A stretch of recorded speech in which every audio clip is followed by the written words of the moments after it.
Hello everyone, welcome back to NCERT Samriddh classes, जहां हम आपको पढ़ा रहे class 6 to 12th NCERT books with solution. तो आज हमारा जो चैप्टर है कंट्रोल एंड कोऑर्डिनेशन, इस चैप्टर के हम इंटेक्स और एक्सरसाइज के क्वेश्चन आंसर सोल्व करेंगे विद एक्सप्लेनेशन। तो हमारे यहाँ पर इंटेक्स का जो फर्स्ट क्वेश्चन आता है कि what is the difference between A reflex action and walking, कि रिफ्लेक्स एक्शन और वॉकिंग के अंदर क्या अंतर है।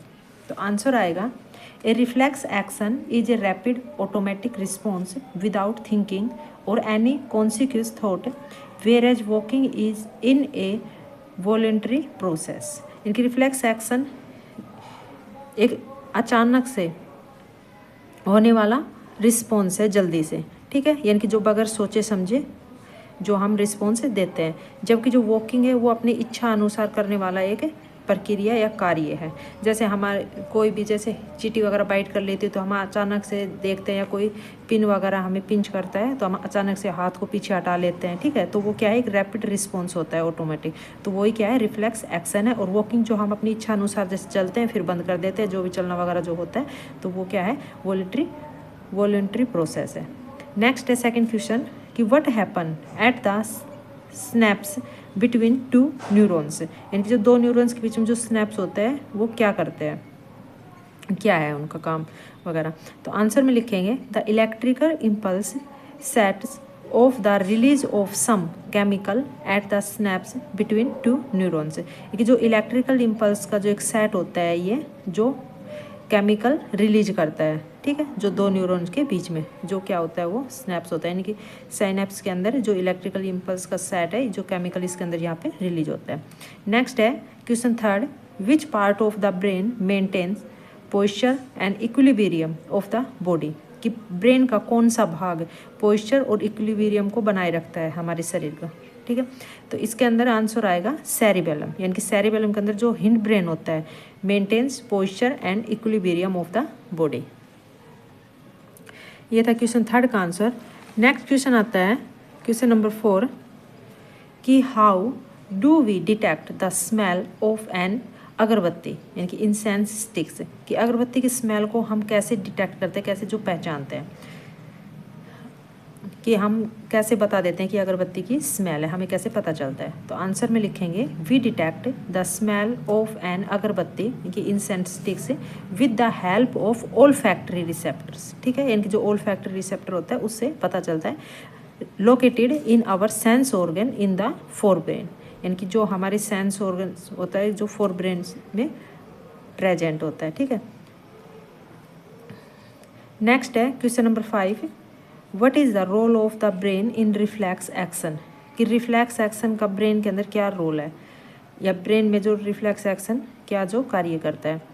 Answer, a reflex action allows the body to respond spontaneously and rapidly without the consequence involvement of brain. These action are controlled by spinal cord and the message reach to the brain, कि जो reflex action है वो body द्वारा इनकी response दिया जाता है अचानक से, ठीक है, जैसे बगैर चेतना के, यानी कि हमें कुछ काम करते रहते तो अचानक से एकदम से जैसे आँच में हाथ जाता है तो पीछे हटा लेते हैं, जलता वगैरह, तो ये तो इस तरह का अचानक से रिस्पॉन्स दिया जाता है बगैर सोचे समझे। और ये क्या होता है, अनैच्छिक होता है, यानी कि हमारी इच्छा अनुसार नहीं होता, ठीक है, यानी कि ऑटोमेटिक अपने आप होता है। और ये क्या करता है, एक्शन को कंट्रोल किया जाता है किससे, स्पाइनल कॉर्ड द्वारा, एंड ये मैसेज पहुंच जाता है ब्रेन तक। फिर नेक्स्ट है क्वेश्चन नंबर 6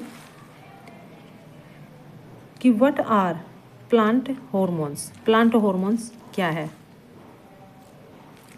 तो आंसर आएगा कि many different chemicals help to coordinate the growth of a plant. These chemicals are called plant hormones और phyto hormones. For example auxin, gibberellin etcetera. इनकी कई जो अलग अलग केमिकल्स होते हैं जो प्लांट की ग्रोथ को कोऑर्डिनेट करने में मदद करते हैं, और यही केमिकल प्लांट हार्मोन कहलाते हैं, या फिर हम इसको फाइटो हार्मोन्स भी कहते हैं। एग्जाम्पल के लिए जैसे ऑक्सिन, गिबरेलिन, ये क्या है, हार्मोन्स के नाम है जो प्लांट्स में प्रेजेंट होते हैं। नेक्स्ट है question number 7, how is the moment of leaves of the sensitive plant different from the movement of a shoot towards light, कि किस तरह से जो लीव्स के अंदर जो मूवमेंट होता है यानी कि सेंसिटिव प्लांट के अंदर वो कैसे अलग होता है suit toward light of from the movement of A suit towards light से। आंसर में लिखेंगे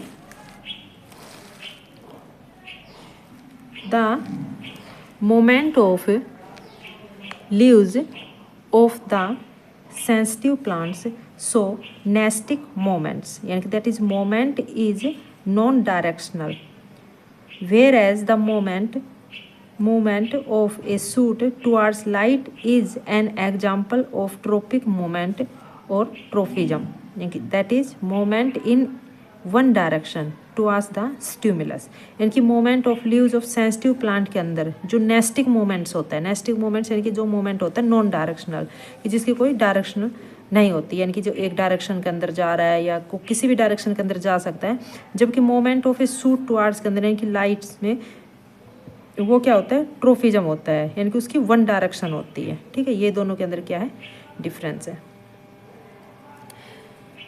नेक्स्ट क्वेश्चन है 8 give an example of a plant hormones that promote growth यानी कि ग्रोथ को प्रोमोट करने वाला प्लांट हार्मोन कौन सा है, तो इसमें आंसर में आएगा cytokinins. Question number 9 how do auxin promote the growth of a tendril around a support, ये किस तरह से जो ऑक्सिन हार्मोन है वो ग्रोथ को प्रोमोट करता है कि टेंड्रिल के रूप में, जो टेंड्रिल जैसे बेल वगैरह बढ़ती है तो उसमें आप देखोगे छोटी छोटी जो थ्रेड लाइक सी संरचना होती है तो वो कैसे उसको उसके स्पोर्ट का काम देती है। ठीक है, इसके अंदर तो आंसर में लिखेंगे the tendrils are sensitive to touch as these tendrils come in contact with the support the auxin diffuses towards the other side away from the support so this part grow more rapidly than the other. This causes the tendril to circle around the spot and the climb towards. जो tendrils होती है वो बड़ी उत्तेजित होती है, ठीक है, इनकी सेंसिटिव होती है छूने में, तो इसके जो टेंड्रिल्स जब भी किसी भी कांटेक्ट में आती है यानी कि सपोर्ट के लिए जिस बेल्स वगैरह का तो ऊपर चढ़ती जाती है, तो जैसे रस्सी वगैरह का आप देखते हो ना लिपट जाती है ऊपर की तरफ, तो जब भी किसी कांटेक्ट में आती है तो सपोर्ट के साथ में तो ऑक्सिन डिफ्यूज होता है। ठीक है, यानी कि ऑक्सिन जो हार्मोन होता है वो डिफ्यूज होता है इसमें दूसरी साइड से, तो इसके अंदर वो ऑक्सिन हार्मोन इसको सपोर्ट करता चल जाता है, यानी कि टेंड्रिल जैसे जैसे बढ़ती जाएगी यानी कि ऑक्सिन हार्मोन इसके अंदर रिलीज हो रहा है, तो इसके अंदर जो ये पार्ट होता है इसका वो ग्रो कर जाता है रैपिडली से ऑक्सिन हार्मोन के कारण, और यही जो कारण है कि जो टेंड्रिल है वो चारों तरफ यानी कि सर्कल अराउंड कर जाती है, इनकी लिपट कर एक स्पोर्ट बना देती है और जिसके कारण वो बेल है ऊपर चढ़ जाती है। ठीक है, इनकी टेंड्रिल क्लाइंब अपवर्ड ऊपर की तरफ चला जाता है। नेक्स्ट है question number 10 design an experiment to demonstrate hydrotropism, कि हमें हाइड्रोट्रोफिज्म के बारे में एक एक्सपेरिमेंट डिजाइन करना है उसके बारे में बताएं, तो आंसर में हाइड्रोट्रोफिज्म फर्स्ट कैसे करेंगे कि put some soil in a beaker, एक बिकर के अंदर कुछ सोयल लेनी है, divide the soil with glass sheet और a polythene in the lower part of beaker as shown in figure. Third point कि water half part of soil. Four put some seed in the soil, कि हमें कुछ soil लेनी है beaker के अंदर, अब उसके अंदर जो सोयल लिए उसको डिवाइड कर देंगे एक ग्लास शीट्स की हेल्प से, जैसे कि डायग्राम के अंदर यहाँ पे दिखा रखा है, और या एक किसी जो पॉलीथीन से कि लोअर पार्ट बिकर के लोअर पार्ट में जहाँ पे दिखा रखा है जैसे ड्राई सोयल होगी ग्लास शीट या पॉलीथीन इसकी तरह से, और इसके अंदर फिर हम हाफ पार्ट के अंदर सोयल में वाटर डालेंगे। ठीक है, यहाँ पे जैसे वाटर डाला और हाफ में जो वाटर नहीं डलेगा, तो अब इसमें कुछ हम सीड डालेंगे सोयल के अंदर, तो after some days you will observe that the roots, तो कुछ समय बाद आप ऑब्जर्व करोगे कि इसके अंदर कुछ जो रूट निकल आई। ठीक है, यहाँ पे जैसे डायग्राम दिखा रखा है इसके अंदर आप वाटर डालोगे, यहाँ पे जैसे वाटर कम जाएगा वाटर नहीं है, तो यहाँ पर रूट है जो ग्रो कर रही है अच्छे से, और इसके अंदर जो रूट है वो ग्रो नहीं है। Grow towards watered soil. Conclusion hydrotropism is a response of a plant to water, कि कंक्लूजन क्या निकलता है कि हाइड्रोट्रोपिज्म है यानी कि रिस्पॉन्स देता है यानी कि प्लांट के अंदर जो वाटर दिया है वहाँ पर। ठीक है, नेक्स्ट है question how does chemical coordination take place in animals. Answer कि the chemical coordination take place through hormones secreted by endocrine glands. Hormones produced in one part of an organism move to another part of achieve the desired effect. कि किस तरह से जो chemical coordination होता है animals के अंदर, तो इनकी जो केमिकल कोऑर्डिनेशन होता है वो किसके थ्रू होता है? हॉर्मोन्स के अंदर, क्योंकि हॉर्मोन्स क्या है? एक केमिकल्स है, ठीक है, जो सिक्रेटेड होते हैं एंडोक्राइन ग्लैंड के थ्रू. तो हार्मोन प्रोड्यूस होते हैं इनकी one part of organisms move, यानी कि एक पार्ट से जो ऑर्गेनिज्म के एक पार्ट में होते हैं फिर वहीं से मूव होकर दूसरे पार्ट के अंदर वो चले जाते हैं, इनकी हार्मोन वहाँ से फिर जाते रहते हैं. Next question, why is the use of iodise salt advisable. कि जो आयोडीन युक्त नमक की एडवाइस क्यों दी जाती है प्रयोग करने के लिए, कि आयोडीन युक्त नमक खाओ, इस तरह से कहते हैं, तो उसका उपयोग करने के लिए क्यों कहा जाता है? तो answer, the use of iodise salt is advisable because it contain iodine which is necessary for the thyroid gland to make thyroxine hormone. Thyroxine regulates proteins and fat metabolism in the body, and its deficiency lead to a disease called goiter. क्योंकि जो iodine युक्त जो salt होता है उसके अंदर iodine present होता है, और जो बहुत ही आवश्यक होता है थायरॉइड ग्लैंड के लिए, क्योंकि थायरॉइड जो ग्लैंड होती है वो थायरोक्सिन हार्मोन बनाती है, और थायरोक्सिन रेगुलेट करती है कार्बोहाइड्रेट, प्रोटीन और फैट, ठीक है, जो बॉडी के लिए मेटाबॉलिज्म करती है. और इसके कारण इसकी अगर कमी हो जाए आयोडीन की, तो इससे हमें क्या होता है? गोइटर डिजीज हो जाती है, ठीक है, इसीलिए आयोडाइज्ड सॉल्ट की एडवाइस दी जाती है. नेक्स्ट क्वेश्चन आता है कि how does our body response when adrenaline is secreted into the blood. कि किस तरह से हमारी बॉडी जो रिस्पॉन्स देती है जब हमारे ब्लड के अंदर एड्रेनालाइन सीक्रेट होता है. तो आंसर में लिखेंगे, when adrenaline is secreted into the blood the heart beat faster in order to supply more O2 to our muscles, the blood to the digestive system and skin is reduced, and the breathing rate increases. All these responses together enable the animal body to be ready to deal with the situation. कि जब adrenaline secreted होता है blood के अंदर, तो जो हमारी heart beat होती है वो क्या होती है? तेज़ हो जाती है, ठीक है, उसके अंदर एक ऑर्डर द सप्लाई, यानी उसके अंदर ज़्यादा ऑक्सीजन सप्लाई होती है हमारी मसल्स के अंदर, मसल से. और जो ब्लड के अंदर डाइजेस्टिव सिस्टम और जो स्किन होती है उसमें जो है ब्रीथिंग रेट ये इंक्रीज हो जाता है, और जो स्किन और ब्लड डाइजेस्टिव सिस्टम के अंदर वो रिड्यूज होना स्टार्ट हो जाता है, और ब्रीथिंग रेट ज़्यादा हो जाती है. तो ये सारे रिस्पॉन्स सारे क्या होते हैं? एक साथ होना स्टार्ट होते हैं एनिमल बॉडी के अंदर. तो इसके लिए यानी कि हम इस सिचुएशन में तैयार हो जाते हैं, ठीक है, इस सिचुएशन से हमें सब पता चल जाता है. नेक्स्ट है क्वेश्चन कि why are some patient of diabetes treated by giving injection of insulin. कि कुछ पेशेंट को, इनके जो डायबिटीज़ के जो पेशेंट होते हैं उनको इंसुलिन के इंजेक्शन क्यों दिए जाते हैं? Answer, some patients of diabetes are treated by giving injection of insulin because this is a hormone which is produced by the pancreas and help in regulating blood sugar levels. If it is not secreted in proper amount, the sugar level in the blood rises, causing many harmful effect. क्योंकि यह क्या होता है? Insulin एक hormone होता है, ठीक है, जो जो प्रोड्यूस होता है पैनक्रियाज के अंदर, और ये ब्लड शुगर को रेगुलेट करता है, यानी ब्लड के अंदर जो शुगर की अमाउंट को बनाए रखता है. अगर ये नहीं दिया जाता जो प्रॉपर अमाउंट के अंदर, यहाँ पर ये प्रॉपर नहीं होता है यहाँ पर, तो इसके अंदर शुगर लेवल होता है ब्लड के अंदर, वो क्या होता है? बढ़ जाता है, और जो हानिकारक होता है, इनकी उसका असर जो है हानिकारक होगा. इसलिए इंसुलिन जो हार्मोन का इंजेक्शन दिया जाता है. तो ये हमारे जो इंटेक्स के क्वेश्चन आंसर थे कंप्लीट हो गए. नेक्स्ट हमारे आते हैं अब एक्सरसाइज के क्वेश्चन आंसर. तो हमारी एक्सरसाइज का जो फर्स्ट क्वेश्चन है कि which of the following is a plant hormone. इनमें से कौन सा एक प्लांट हार्मोन है? ठीक है, तो इंसुलिन है, ये प्लांट का नहीं है, ठीक है, अभी हमने पढ़ा इंसुलिन हार्मोन है जो ह्यूमन के अंदर होता है, थायरोक्सिन भी, एस्ट्रोजन भी और साइटोकाइनिन। ये डी वाला क्या है, प्लांट हार्मोन है, तो इसका आंसर आ जाएगा साइटोकाइनिन। नेक्स्ट है question second, the gap between two neuron is called a synapse. हमने क्वेश्चन फर्स्ट में पढ़ा था वहाँ पे कि जिसके अंदर केमिकल्स रिलीज होता है, ये जो सेट होता है टू न्यूरॉन्स के बीच में, तो सिनेप्सिस, तो इसका आंसर आ जाएगा सिनेप्सिस। नेक्स्ट है question third, the brain is responsible for, कि जो ब्रेन होता है वो क्या काम करता है, यानी कि किसके लिए रिस्पॉन्सिबल है, उसकी क्या जिम्मेदारी होती है, थिंकिंग, ठीक है, थिंकिंग भी होता है, ब्रेन से हम सोचते भी हैं। B, regulating the heart beat को रेगुलेट भी करता है। सी, बैलेंसिंग द बॉडी को बैलेंस भी बनाए रखता है। और D, all of the above, तो इसमें ऑप्शन में आंसर में क्या आ जाएगा, डी, ऑल ऑफ अबव, यानी कि सारे काम जो ब्रेन के द्वारा होते हैं।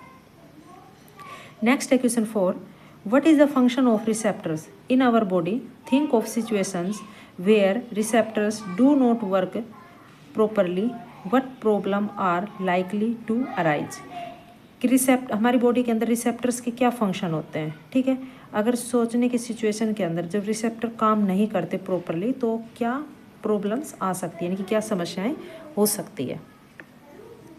तो आंसर में आएगा, the receptors in our body help to collect information from our environment detected by the specialized tips of some nerve cells. These receptors are located in our sense organs while eating dinner. If we block our nose, then we cannot appreciate the taste of the food we are eating. So without these receptors or sense organ, we cannot enjoy our environment situation. कि जो receptors होते हैं हमारे शरीर के अंदर वो information collect करने में मदद करते हैं। इन्फॉर्मेशन के एनवायरनमेंट के अंदर जो हम देखते हैं, जो सुनते हैं, ठीक है, जो टेस्ट करते हैं, यानी कि उसके अंदर ये सब जो कलेक्ट करने में हमारी मदद करते हैं। और ये सब जो उसमें से कुछ क्या होता है, नर्व सेल्स भी जो काम करती है। तो रिसेप्टर्स जो हमारे सेंस ऑर्गन्स के अंदर लोकेटेड होते हैं, जैसे हम खाते हैं तो खाने का टेस्ट बताते हैं, उसी तरह से हमारी नोज से जैसे हम सूंघते हैं तो हमारी अगर नाक बंद हो जाए तो हम उसे, या जैसे खाने से हमारा स्वाद चला जाए तो हम किसी का टेस्ट नहीं बता सकते, सूंघ नहीं सकते, ठीक है, इसके अंदर कुछ देख नहीं सकते। तो इस ऑर्गन्स का अगर ये नहीं होंगे तो हम जो हमारे वातावरण की जो सिचुएशन है उसका आनंद नहीं ले पाएंगे। Next question 5, draw the structure of A neuron and explain its function. कि न्यूरॉन का जो स्ट्रक्चर ड्रॉ करना है, आपको बनाना है और इसके फंक्शन को एक्सप्लेन करना है। तो ये डायग्राम है, ये आपकी बुक के अंदर दिया हुआ है, तो आप वहाँ से बुक में चैप्टर में से देख कर ड्रॉ कर सकते हो। ये डायग्राम आपको ड्रॉ करना है, ठीक है, ये वाला आपका जो न्यूरॉन का डायग्राम है ये आपके बुक में दिया हुआ है। तो ये वाला आपका डायग्राम ड्रॉ करना है विद लेबलिंग, इसके साथ ही आपको उसको नेमिंग वगैरह, लेबलिंग वगैरह भी लेबल भी करना है। यहाँ पे जो से dendrite, axon, nerve ending, cell body, nucleus ये दिया हुआ है, ठीक है। आपको ये डायग्राम ड्रॉ करना है और इसके बाद आपको इसके जो फंक्शन भी लिखने हैं कि यहाँ पर जो इसके एक्सोन है, नर्व एंडिंग है, डेंड्राइल्स है, सेल बॉडी वगैरह है, इसके जो क्या फंक्शन है। तो पहले आप ये डायग्राम ड्रॉ कर लेना अपनी बुक से देख के, उसके बाद इसके फंक्शन हम लिखेंगे, आंसर में लिखेंगे फिर हम कि a neuron consist of 3 distinct region, ठीक है, रीजन्स, यानी कि 3 इसके जो मेन जो रीजन है, इसके जो क्षेत्र है, यहाँ पे first cell body, dendrites and axon. तो फर्स्ट सेल बॉडी क्या होती है और इसके बारे में हम बताएंगे कि cell body contain a nucleus and abundant cytoplasm. In the cytoplasm are अबेंडेड numerous cell organelles like mitochondria, Golgi apparatus, endoplasmic reticulum, etc. Next, second part, dendrites are short and branch processes. They have numerous fine branches that carry the impulse towards the cell body. Next, third, axon conduct nerve impulses away from the cell body. It is in the form of an elongated fiber with terminal and fibers having swollen knobs. The axon communicated with other neurons through synapse, ठीक है, कि जो neurons है उसके 3 जो main भाग है, cell body, dendrites, axon. तो सेल बॉडी के अंदर जो न्यूक्लियस और साइटोप्लाज्म प्रेजेंट होता है, साइटोप्लाज्म के अंदर न्यूमेरियस सेल्स ऑर्गन होते हैं जैसे mitochondria, Golgi apparatus, endoplasmic reticulum. उसके बाद जो डेंड्राइट्स होती है, डेंड्राइट्स एक शॉर्ट और ब्रांच प्रोसेस है, ठीक है, इनके ब्रांचेज में होती है जैसे कि आप डायग्राम में देखोगे। तो इसके अंदर न्यूमेरियस जो फाइन जो ब्रांचेज होती है ये कैरी करती है इम्पल्सेस को, ठीक है, सेल बॉडी तक, बॉडी से। और नेक्स्ट हो एक्सोन। एक्सोन जो कंडक्ट करता है 9 इम्पल्सेस को पूरी जो सेल बॉडी से। ये इलोंगेटेड होता है फाइबर जो इसके टर्मिनल्स और फाइबर हैविंग जो स्वेलन यानी कि नोब्स होती है उभरी हुई। और जो एक्सोन होता है वो कम्युनिकेट होता है अदर न्यूरॉन थ्रू स्नैप्सिस, यानी कि न्यूरॉन से और स्नैप्स दोनों से कनेक्टेड होता है ये, ठीक है। और इस तरह से ये जो मैसेज वगैरह जो पहुँचाते हैं। तो ये क्वेश्चन 5th का आंसर था। नेक्स्ट आता है क्वेश्चन नंबर 6 कि how does phototropism occur in plant, कि प्लांट्स में फोटोट्रोफिज्म क्या होता है, ठीक है। आंसर लिखेंगे, phototropism is a response of a plant to light when a growing plant is illuminated by unidirectional light. The shoot bends towards the light. The shoot are said to be positively phototrophic, and while root are negatively phototropic as they grow away from light. यानी कि फोटोट्रोफिज्म एक response होता है plant को light का, यानी कि light का जो रिस्पॉन्स मिलता है, ठीक है, फोटोट्रोफिज्म में आता है। जब प्लांट ग्रो करता है तो अगर लाइट की डायरेक्शन में जा रहा है, ठीक है, इनकी यूनिडायरेक्शनल लाइट, फर्स्ट लाइट की यूनिडायरेक्शनल लाइट की डायरेक्शन नहीं जा रहा, जो सूट है वो बेंड हो रही है टुवार्ड्स द लाइट, तो इसको हम कहेंगे पॉजिटिव फोटोट्रोफिज्म। और अगर रूट है वो किधर जाएगी, नेगेटिव ट्रोफिज्म, ठीक है। जैसे कोई प्लांट है, आपने पीछे चैप्टर में भी पढ़ा होगा कि अगर उसकी जो लाइट की तरफ टुवार्ड्स कर रही है, लाइट की तरफ उसकी सूट जा रही है, तो उसकी जो रूट है वो उसके अपोजिट डायरेक्शन में जाएगी, ठीक है, वो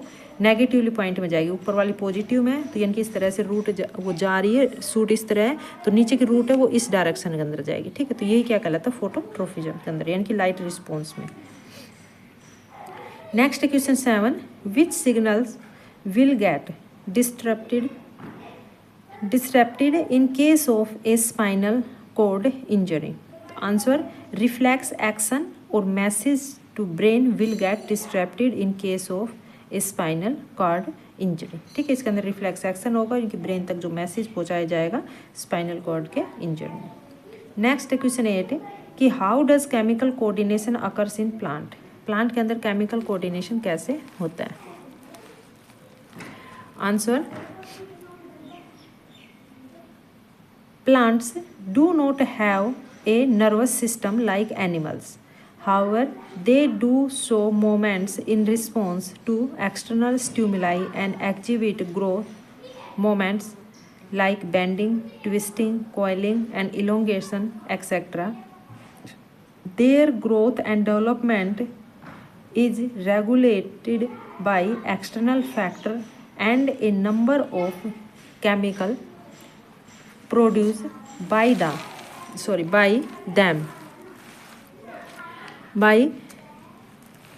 them called plant hormone।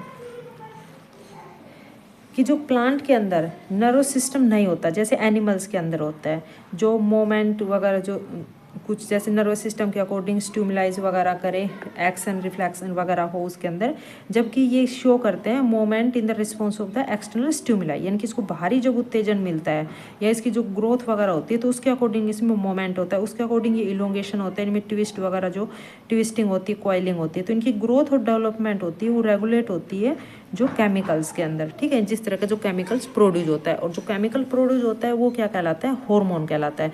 तो प्लांट जो हार्मोन्स के द्वारा इसमें ग्रोथ, रेगुलेशन, इलोंगेशन वगैरह सब कुछ होता है। तो plant hormone coordinated the activities of cell and tissue, जो प्लांट हार्मोन जो कोऑर्डिनेट करते हैं एक्टिविटी ऑफ सेल और टिश्यू का। तो ये इस क्वेश्चन का आंसर था। नेक्स्ट क्वेश्चन आता है कि what is the need for a system of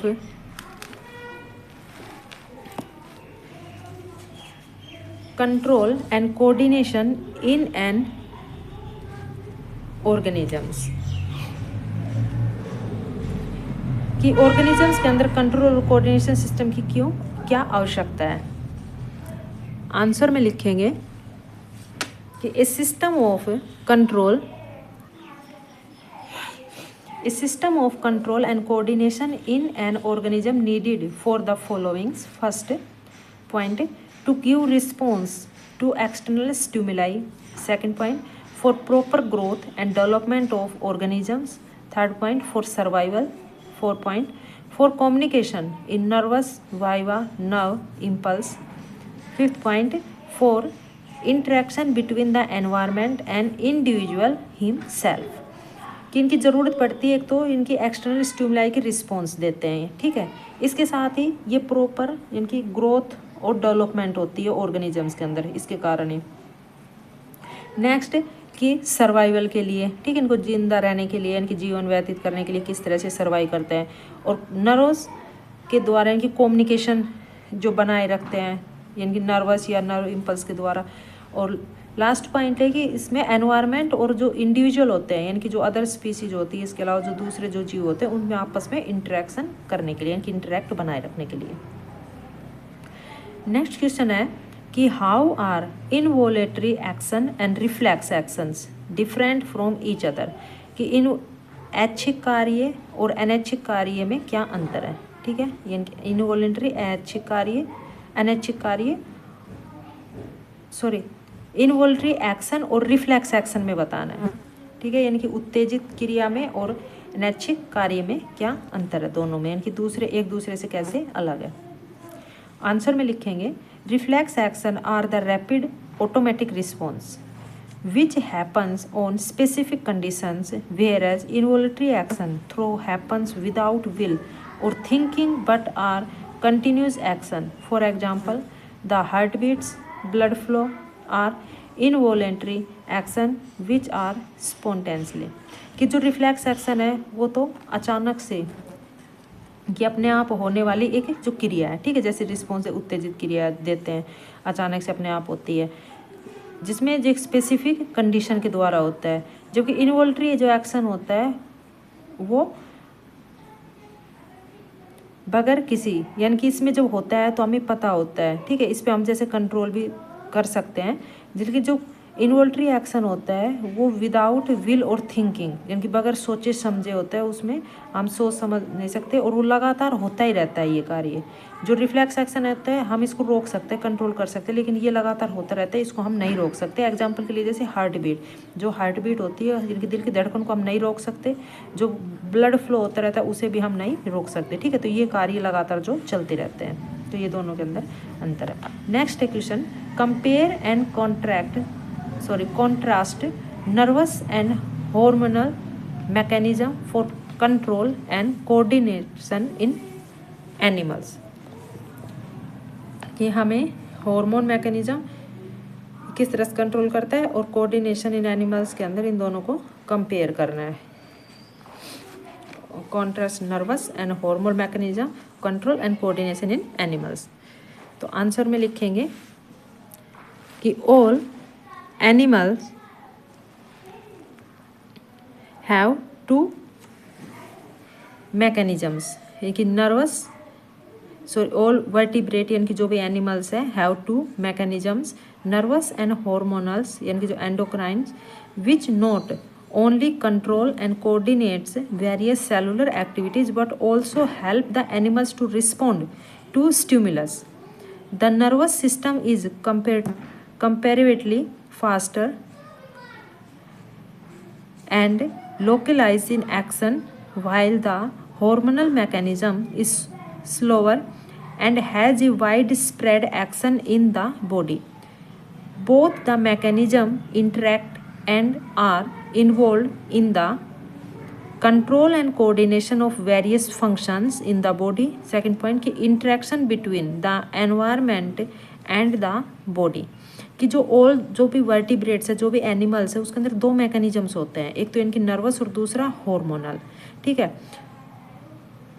जो केवल कंट्रोल और कोऑर्डिनेशन ही नहीं करते इनकी सेलुलर एक्टिविटीज़ के अंदर, उसके साथ ही वो एनिमल्स की रिस्पॉन्स या भी जो इसमें उत्तेजन या जो स्टिमुलस होता है उसमें भी वो मदद करते हैं। तो जो नर्वस सिस्टम होता है उसकी कंपेरेटिवली ज़्यादा होती है, ठीक है, कंपेरेटिवली, यानी कि वो फास्टर से जो काम करता है हार्मोन के कंपैरिजन के अंदर। यानी कि हार्मोन होता है वो धीरे धीरे काम करता है, जो नर्वस सिस्टम के अंदर जो नर्व्स होती है वो जल्दी से काम करती है इसके अंदर, क्योंकि वो पूरी तरह से जो बॉडी के अंदर कनेक्टेड होता है, फैला होता है, जिस तरह से हम कोई भी एक्शन रैपिडली से ले सकते हैं। तो जो दोनों ही मैकेनिज्म इंटरेक्ट होते हैं तो इसके अंदर जो इन्वॉल्व होते हैं काम, यानी कि एक तो कंट्रोल और कोऑर्डिनेशन करना जो भी इसके बॉडी के अंदर वेरियस फंक्शन होता है, दूसरा कि इंटरेक्शन होता है between environment and the body.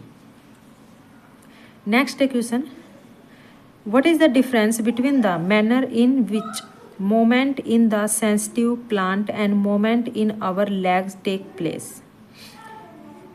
तो आंसर में हम लिखेंगे the moment in the sensitive plants in non directional and haptonastic, that is sensitive to touch, whereas moment in our leg is voluntary and they act according to our will. Question में पूछ रहा है कि जो plant के जो manner है कि प्लांट के अंदर जो मोमेंट होता है सेंसिटिव प्लांट के अंदर, ठीक है, जो उत्तेजित जो प्लांट होता है, जैसे टच वगैरह करते हैं तो उस तरह का जो सेंसिटिव प्लांट होता है उसके मोमेंट में और जो हमारे पैर के मोमेंट में, दोनों के अंदर क्या अंतर है। तो देखो जो सेंसिटिव प्लांट के मोमेंट होता है वो क्या होता है, नॉन डायरेक्शनल होता है, यानी कि हैप्टोनास्टिक होता है, जो सेंसिटिव टू टच, ठीक है, जैसे छुई मुई का जो प्लांट होता है, टच किया तो जैसे मुरझा जाता है उस तरह से। जबकि जो मोमेंट होता है हमारी लेग के अंदर वो हमारी इच्छा के अनुसार होता है, यानी कि वॉलेंट्री होता है, जिसको हम जब चाहे कर सकते हैं, जब चाहे वो रोक सकते हैं। तो ये दोनों इसके अंदर क्या है, डिफरेंस है। तो ये हमारे इंटेक्स और एक्सरसाइज के क्वेश्चन आंसर कंप्लीट हो गए इस चैप्टर के। तो अगर आपको वीडियो पसंद आई हो तो प्लीज़ लाइक और शेयर जरूर कर देना। Thanks for watching this video.